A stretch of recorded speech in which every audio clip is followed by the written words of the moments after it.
Salut à tous, c'est Alexandra de la boutique d'astronomie Enastros à Strasbourg. J'espère que vous allez bien et j'espère que vos observations se passent également bien. Nous sommes en décembre 2024 et j'avais envie de vous faire une petite vidéo sur les quelques observations que vous pourrez faire ce mois-ci, les éphémérides. Le mois de décembre a déjà commencé avec la nouvelle lune et on finit le mois de décembre également avec la nouvelle lune. Nous avons donc en ce moment, on doit être en croissant, premier quartier de lune au moment où la vidéo sort. Vous aurez à la milieu du mois de décembre la pleine lune dans le Cancer, si je ne me trompe pas, et vous avez également le dernier quartier de lune pour Noël, et finalement on revient sur la nouvelle lune pour le dernier jour de l'année.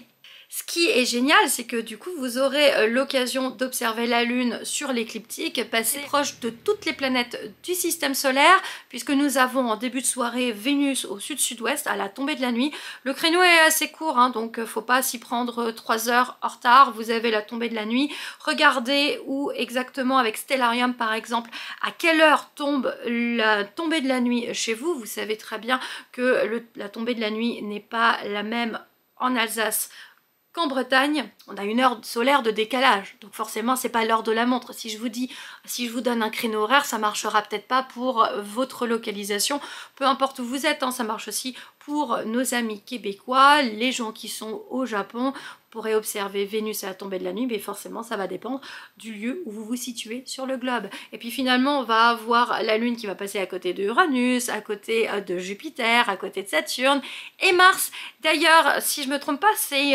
une occultation de Mars ce mois-ci, c'est le 18 décembre. Vous avez au petit matin, au ouest, dans la direction de ouest-nord-ouest, la lune qui va occulter la planète Mars. En parlant de planète, la planète Jupiter, la géante gazeuse, arrive le 7 décembre en opposition. Ça veut dire que dans la configuration du système solaire, on va avoir Soleil, la Terre et Jupiter.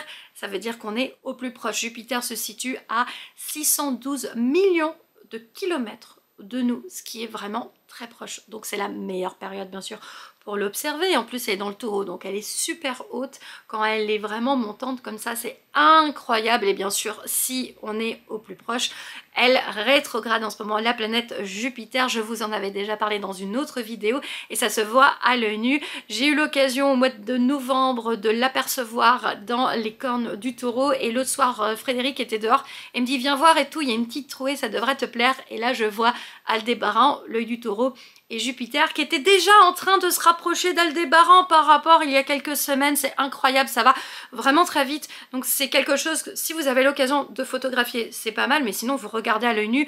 Et le fait de revoir Jupiter se rapprocher à nouveau d'Aldébaran, c'est juste trop beau. On a quand même jusqu'à la fin du mois de janvier pour observer Jupiter qui va du coup se rapprocher encore d'Aldébaran, puis elle va reprendre sa course à partir de février 2025. Je trouve ça trop beau. Oui, je m'extasie de petites choses comme ça, comme la rétrogradation de Jupiter. J'aime les observations, j'aime l'astronomie et je trouve ça fascinant. Moi, je ne me lasse toujours pas d'observer le déplacement, le mouvement des astres, quels qu'ils soient, que ce soit la Lune, les planètes ou même les objets du ciel profond. Elle a une magnitude à moins 2,8, donc elle est extrêmement lumineuse. Vous pouvez vraiment pas vous tromper sur la planète Jupiter. Vous avez également, bien sûr, des étoiles filantes.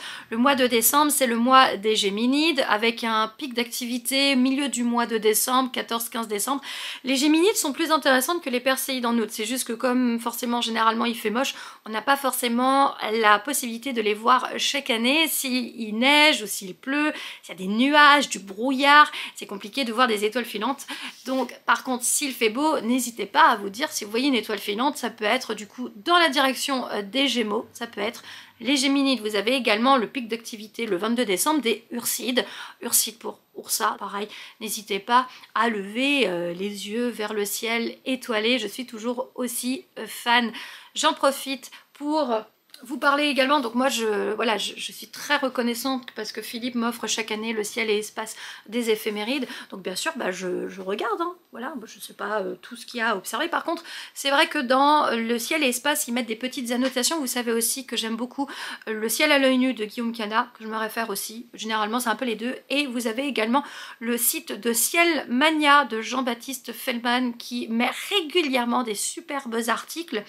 dont les éphémérides en début de mois. Vous avez également Bresseur, Vincent qui envoie du coup un petit éphéméride chaque mois et ça fait vraiment super plaisir. Et là du coup je voulais vous partager la petite info. Moi j'aime beaucoup l'histoire des sciences et le 9 décembre 1874, il y a eu le premier transit de Vénus, donc du siècle, voilà, de ce siècle-ci, du 19e siècle. Un transit de Vénus, c'est le passage de Vénus devant le Soleil. Je vous lis ce qu'il y a écrit, donc c'était il y a 150 ans, le 9 décembre 1874 a eu lieu le premier transit de Vénus du 19e siècle. L'observation du passage de la planète devant le disque solaire permet de mesurer la distance Terre-Soleil ou unité astronomique.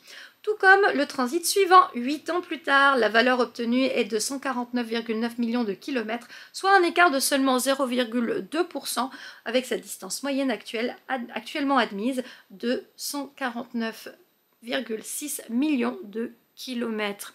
Il y a 2 transits de Vénus par siècle et ceux de notre siècle sont déjà passés. Je ne les ai malheureusement pas vus parce que j'étais en pleine période de bac pour le premier et j'étais dans mes études à l'Observatoire de Paris pour le deuxième. Donc j'étais complètement dans ma sphère ma sphère universitaire, ma sphère d'apprentissage. Donc clairement je les ai pas vus, c'est pas grave, tant pis, hein, je verrai pas de transit de Vénus.